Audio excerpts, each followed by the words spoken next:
up to speak, we have Martin Jensen. Martin has brought 25 years of international living and sales experience from Europe, the Middle East, and North America with him when he joined Hogendorn America in early 2019. With strong experience on business development and sales leadership, managing and developing sales teams of various sizes, and comprising staff members from around the world in very different industries, Martin was well-versed to enter the horticulture industry. With a strong interest in automation and innovative solutions, Martin has founded a natural transition from traditional FCMG and B2B sales into horticulture climate control solutions. In this role, he has had an opportunity to meet with growers and investors across North America and offer solutions matching today's and tomorrow's needs in technology and innovation. He has been involved in projects and solutions with various sizes of greenhouses and with a variety of different crops, all needing an individual approach and solutions across Canada and the US. Martin brings a management degree from the Dutch Ministry of Defense, combined with a university degree in business administration from Copenhagen's Business School in Denmark to support his unique experience. Well, thank you very much, Craig. So I think it's pretty obvious that that I come to Hogendorn with commercial experience rather than a horticultural background. So that makes this here a little bit more interesting for me. So my presentation is perhaps not going to be as in-depth as the previous two presentations, which were fantastic, by the way. And there will be some crossover between my presentation focusing on the Automatoes team's participation in the Autonomous Growing Challenge and the fantastic presentation that Silke gave you. The good news is I won't go as much in detail, so I should be able to, with the crossover, to cut us some time so we can do more questions right after. Okay, I will share my presentation and we will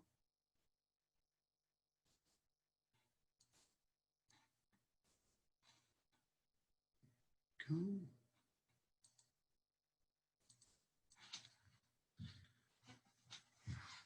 So Hogendorn was part of a team who participated in the Autonomous Growing Challenge 2019/20.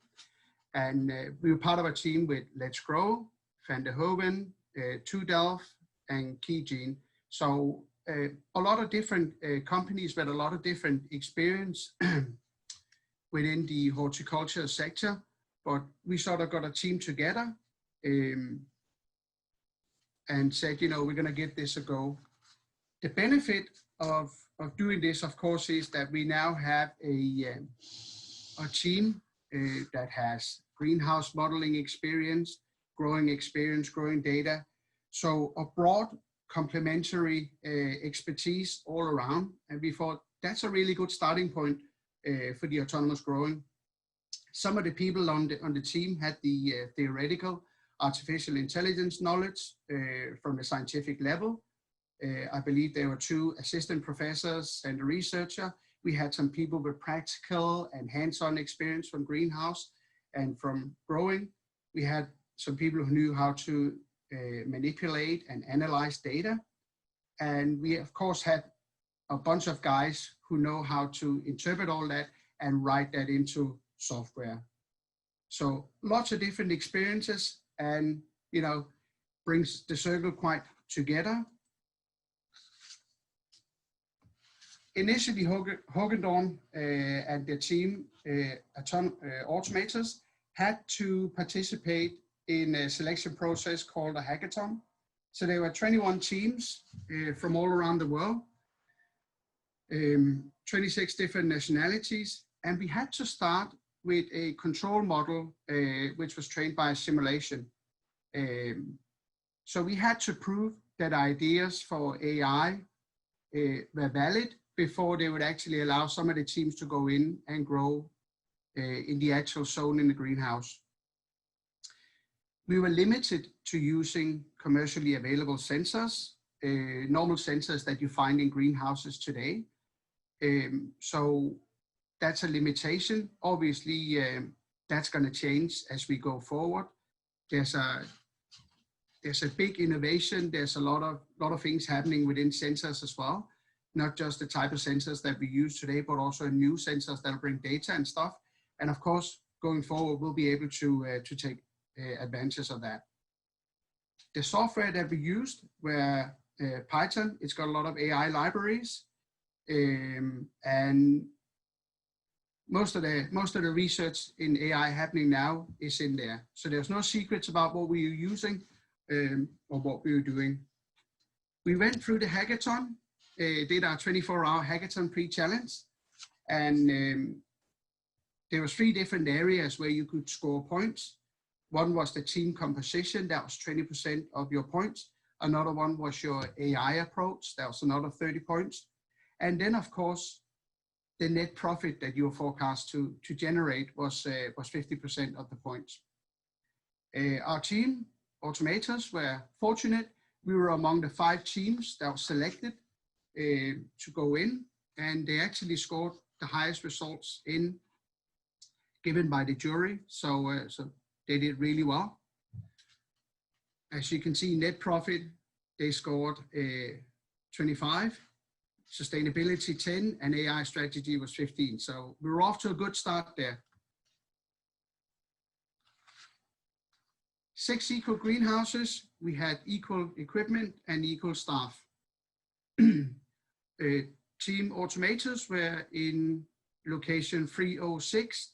So, you know, immediately you'd think not as much exposure as, say, for instance, 301, but that in this challenge wasn't a big determining factor.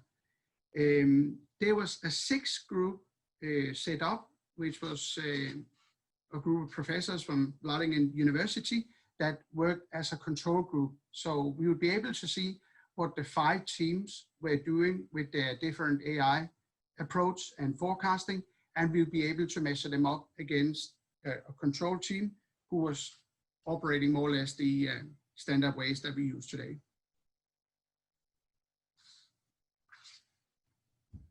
The starting point, of course, is the plant.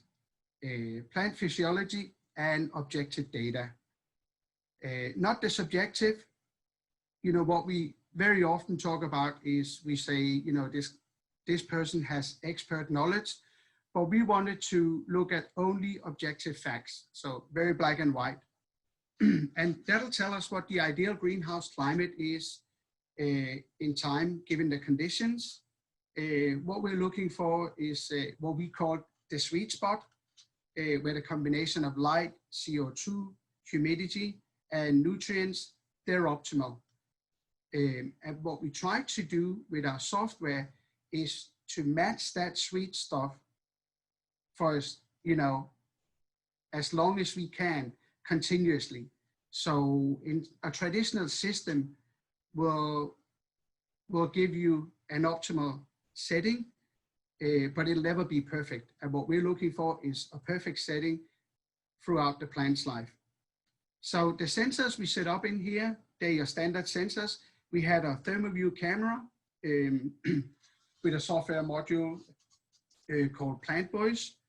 We had a plant empowerment camera. We had a gear sense camera. And of course, we had PAR sensors, aspirators, etc., all the stuff that you normally find. Not all the growers work with gear sense or thermoviews, but they are commercially available. So we thought we'd put them in and rely and make decisions based on the data that they provide us. Another picture here just showing the compartment setup.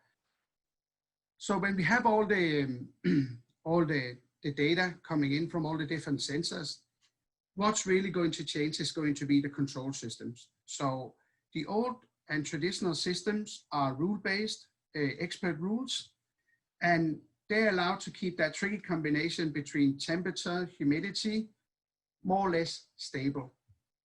But we don't want that. It's far from optimal. New technology will allow us to do much better. It'll give us a higher production at better resource efficiency if we control better and if we keep the plant always in the sweet spot.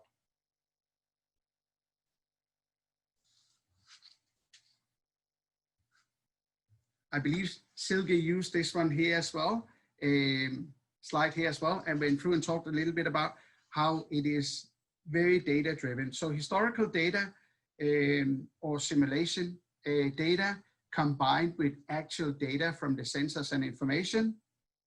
And again, I know I said it before, but as we progress, our sensors will be better and better and give us more and more accurate readings. But in the challenge, we stuck with the commercial available sensors, whatever's available in a greenhouse. So as the sweet spot changes, let's say scale to measure evaporation or stem diameter sensors, leaf temperature sensors, root sensors, and so on. All that comes into the process computer. It's then shared with Let's Grow, where we have the AI algorithms, and they'll give suggestions back to the grower. This is what we suggest that you do. I'll get further into that as we go through the presentation. So the methodology is that the plant physiology models make a good starting point for the optimal greenhouse climate. Of course, the greenhouse climates will change radically, but there'll be no more subjective goals or outdated methods. We can provide higher production, higher resource efficiency, tighter control while avoiding oversteering. We're keeping that plant in the sweet spot, avoiding the disturbances. And of course, we had to start with a model trained on a simulation. Continuously learn for specific greenhouse, and I think this is really important, not just for the trial that we did, for the competition, but also for the software where we used it in commercial greenhouses today. There's a learning phase where the software and the AI modeling has to fit in to the different greenhouses, depending on what type of greenhouse it is, what crops they are, where they're located in the world, and so on. But there's a period of adjustment that we go through until we get it just perfect. So we talked about that, of course, it's all data-driven.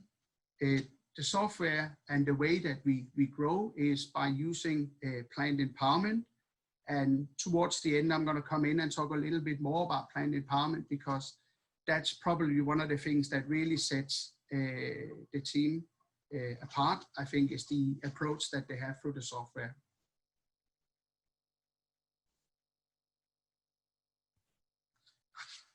I'm not going to spend an awful lot of time on these. Everybody had the equal tomato variety, but of course there were 6 different crop strategies to achieve, to try and become the winner of this competition.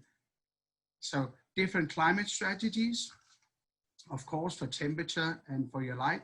And of course, everybody had different climate and irrigation strategies, that you can see in the overviews here for the CO2 concentration and the ECs. So, of course, resulting in different production.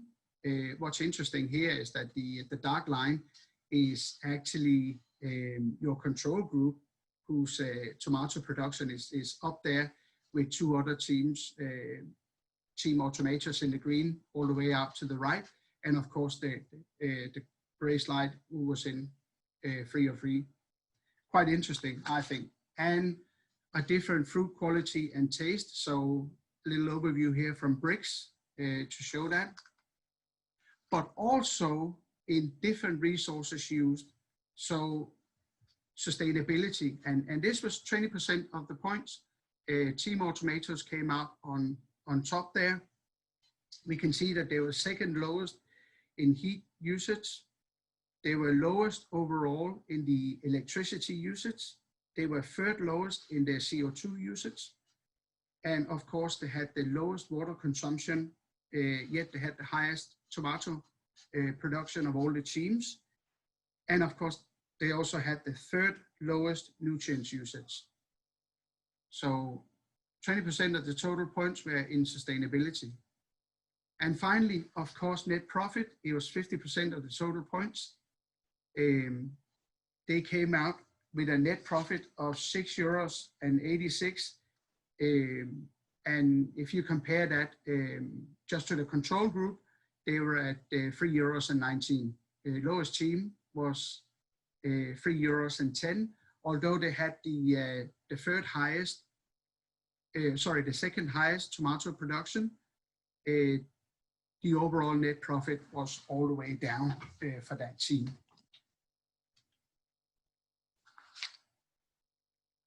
So some of the things, I know Silke has crossed over with this one here as well. Some of the take-home messages for Team Automatoes that they shared with us is that all the AI teams, they outperformed the human reference. Different climate strategies result in comparable total production, but different sustainability. Crop management is key for high quality production. Objective data needed on all aspects of growing. Lack of data hampers development. Of course, we're going to talk a little bit more about that when we go to the how. And data interpretation needed for autonomous growing. AI or human experts. So we're not going to be in a situation where the AI will make all the decisions and we don't actually have a grower overseeing what's going on with the system. Crop handling, very important for autonomous growing. Either we have well-trained humans or robotics, maybe not right now, but it's certainly on its way, developing and coming soon. So let's look a little bit on what they did differently. So they used, from Let's Grow, they used a lot of their platforms. So Let's Grow provides an online platform where they collect data from climate computers, whether it's Hogan Dawn, Priva, Argos, etc., and so on. They connect to all these different computers. They collect the data, any machines, sensors that you can collect data from, we can hook up and pull that data out and use in the decision-making process. Any manual input that we want to give, any information sales systems, partners, people who are working there, all that data gets fed into the online platform for Let's Grow, where they have growth and plant models, they have artificial intelligence engines, they do their calculations, and they have their analyze tools. All that adds value to, of course, the researchers, the growers, the crop consultants. But it also means that all this information, which is now on a cloud, you can choose to share that information with other people in the industry. Could be back to the crop consultants, could be investors, could be management teams. But you can use all that information for decision support, growth optimization, consultancy, research, comparisons, and benchmarking what you're doing against similar sized operations. In this context here, it was really interesting to see how the artificial and intelligence engines were working and helping the growing team make the right decisions and setting up the right strategies for going forward. And this is what the dashboard look like. It can be set up in various ways, of course, but you have your different camera angles, you have different feeds going in and different data that you can look at any given time. And Let's Grow have one goal. They want to do one complete control room. The grower has one overview for all his information. And it could be information coming in from labor collections. It could be from all the data from the climate control computer that's hooked up. All the data we can put together from everywhere within the greenhouse, we'll put in this dashboard here. And of course, the more data we have, the more we can help and make a better presentation, a better decision-making tool for the growers. One of the key things, of course, is that because it's cloud-based, everything that we did and that we work with is ISO 27001 certified.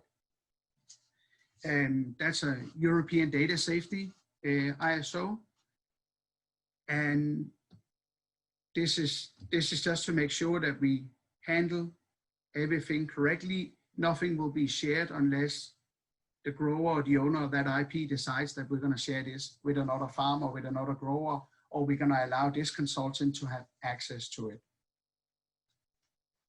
So that was our AI engines and our forecasting tool, etc. Now, we also use plant empowerment. And we all know plant empowerment. It's a book, you know. But what is it? Well, it's a book which focuses, of course, on the plant, looking at the plant. How do we listen to the plant? How do we figure out what the plant needs now, in an hour, in 2 hours, constantly, to keep the plant in the sweet spot? Well, we say that the way to do this continuously is by using data-driven growing. And we do this with plant empowerment. So we think in balances, and we use the plant empowerment as a tool to help solve the puzzle. Now, the other reason why we like plant empowerment is because you kind of break with the traditional way of growing, or you kind of take away, well, you know, I've always used this strategy, etc. It's very black and white. It's data-driven growing, but it means that you're able to grow smarter with the right climate control solution. You're able to take full advantage in some of the systems that are commercially available of software that's written specifically for plant empowerment. And that means when you have an intelligent system that is proactive rather than reactive, that has intelligent software, it's able to make decisions, and it's self-learning. Then we've proven with customers out there that you can actually increase profits by growing by plant empowerment. Some growers have had a 15% profit increase thanks to growing by plant empowerment principles. Others have seen 20%. So financially, there's a huge incentive to growing using the plant empowerment principles. So overall benefits, of course, by consistent growing, realizing production increases and cost savings, do that. Also by fact-based decision-making, optimizing greenhouse climate and reduction of error margin, fantastic. Combining knowledge with data, standardizing processes, and increasing span of control growers. And then another benefit is we think we will attract new types of employees, people who are going to be attracted by the technology involved. We all know that horticulture is in big growth at the moment. We know there's lots of new big builds coming up, not just in Canada, but also in the US. But one thing that we're not keeping up with is growers. So we have a lot of great, fantastic, experienced growers, but we're kind of not keeping up with the growth that we're seeing. I think by 2050, the Earth is going to have about 9-10 billion people. So, you know, if we keep on growing in a traditional way, where we don't optimize what we're doing continuously by using less and less resources, well, then we're going to need 2 or 3 planets to support the population size. But if we're smart and if we use technology and we attract the right people who want to innovate and use technology, well, then we can do it on this one planet here. Yeah. If you go to Ready, Set, Grow, we just launched a new product today, and yeah, new climate control solution. which incorporates everything that we talked about here.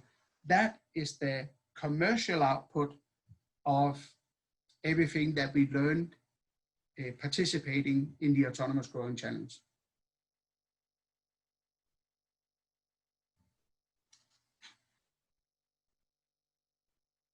And that concludes here. Thank you, Martin.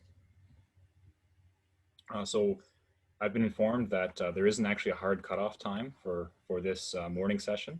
So we can likely, we can answer some more questions afterwards. So I think we'll start with, if you have questions specifically for Martin, and then at 12 o'clock, we'll open it up. If everyone's okay, all the speakers are okay with that, we'll open it up to more questions at that point. So I'll going through our Q&A, see if you could tag, if you have a question for a specific speaker, if you could tag it with their name, that'd be really helpful. Yeah. To start with, for you, Martin, got a question. Do you think this AI application is applicable and cost efficient for smaller greenhouse operations? Yeah, I think one of the benefits of the available AI systems that we have commercially is that they're all scalable. I think what's important is two things. It's the software that you put in that makes the decisions based on the other thing, which is the sensors, the information coming in from the sensors. If you get the software right, you know, you can make the software make better decisions based on the amount of sensors you put in and the quality of sensors. And because it's scalable, I mean, you could start with the software side and your standard set of sensors, but you can keep on adding sensors and you can keep on adding, you know, growing your facility with it.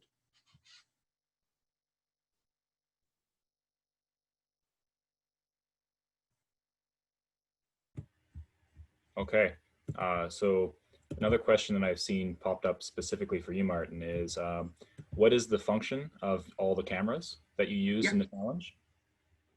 Yeah, so we had two different cameras. We had a thermal view, which is an infrared camera, and what it does, it go in and reads the temperature in the leaves and in the plant, and we can kind of based on that we can measure the stress level in the plant, so we know where the plant is. It's kind of like the plant is speaking to us and telling us how it's feeling. And the gear view or gear sense camera that we also used is a camera that continuously takes pictures of the crop and of the plant. So there we were able to do forecasting and see how fast and slow the produce is growing. We're able to see if there's any issues with pest and disease. So we're able to react very, very quickly, get that information right away, 24 hours a day. Cameras constantly zooming around, taking pictures. But it also means that we can constantly adjust our, say, irrigation and nutrition. And remember what I said about constantly keeping the plant in the sweet spot. Well, we want to do this continuously. We don't want to create, you know, a stable climate or whatever. We kind of want to break with that thought of thinking, and it has to be perfect all the time. And you do that by continuously monitoring and seeing how the plant is growing. So a couple of different functions for that question. Yes, and there's actually a second piece to that question, and that is your model trained for I think real-time operations, or is it focused on alarms for a farmer? So the autonomous solution, autonomous growing solution, is able to make decisions on its own. Some of the minor decisions it'll do on its own. There are things that comes back where you actually need to involve the grower and maybe change the strategy. But there are simple things such as minor changes to the system, which doesn't deviate from a strategy, but it's just taking into account, say, weather changes. You know, when the weather station says, well, you know, this is how the weather is changing, it can make its own decisions. So what we're trying to do is to make the grower able to operate bigger farms that gives him more data and more activities to do, but take some of the day-to-day activities away. So there's still alarm functionalities within the autonomous growing. You still need alarms in case, let's say, a sensor stops working or a sensor is picking up something that it shouldn't, you'll get an alarm. Or if anything goes wrong, you get an alarm.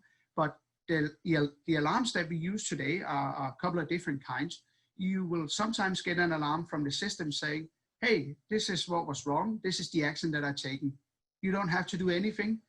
The intelligence within the system has already dealt with the situation. You also sometimes get an alarm saying, hey, I'm having a problem getting, a reading from this sensor. Well, obviously, the system's unable to walk down and check the physical sensor. So you would still have to do that. And that does require human interaction.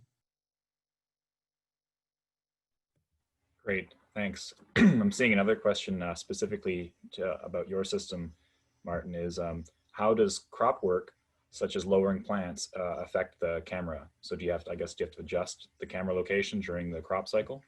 No, so the camera actually will run up and down on poles and back and forth. So that it's a good question though, because it has to follow. The thermal camera is fixed usually, but again we only take control readings from the zones. So you don't, it's only focused on representation and gives us some data, just like an aspirator box. So that's fixed and that stays where it is. But the GearSense camera, one of the beautiful things about it is that it'll actually take pictures of all the plants in the greenhouse. So it zooms around and does its job.